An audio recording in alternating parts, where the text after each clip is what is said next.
give some tips on spring cleaning in your garden.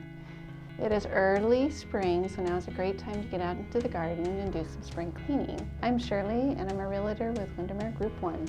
I have been gardening probably about 25 years. It's been a while. My mom actually got me into gardening. She was a huge gardener. In fact, we had huge vegetable gardens and stuff when I was growing up. And it was just something, of course, we were always out there weeding the garden. but that's how I got into it. And it's always been an interest of mine. I have flower gardens, vegetable gardens, indoor plants. I love it all. Right now with spring, my favorite plant at the moment, I know there's a lot of daffodils and tulips and stuff blooming, but I love hellebores. Hellebores are kind of a new favorite of mine. They were discovered probably a couple years ago. I got one as a gift. And it was just, now I don't have very many, I only have about 6 right now, but I love to add a lot more because they have different colors of purple and pinks and whites and stuff. And they're probably one of the first flowers that start blooming in the spring.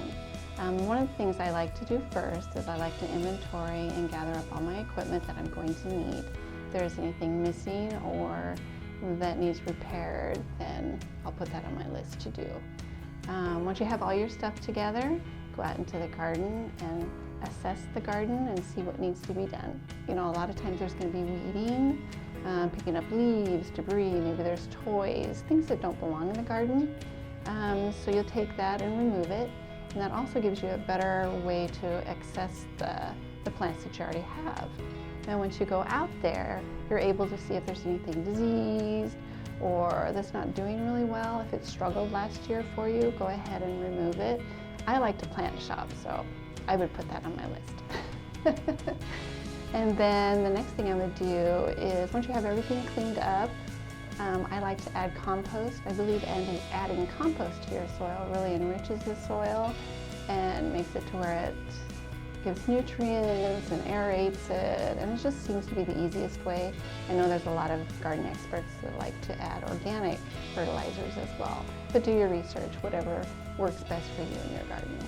And then the last thing I like to do is mulch. Once you have everything done and everything looks great, go ahead and mulch. That will save you time in the future, because then you won't have to worry about all these weed seeds that are sprouting and stuff, and it makes your garden look very nice.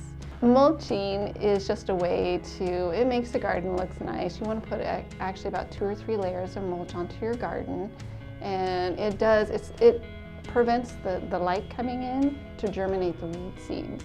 So once you do that, it's just going to save a lot of time. And plus, with our hot summer months coming, it's going to keep the ground a lot cooler and moister. So it's going to save you a lot of time and energy later.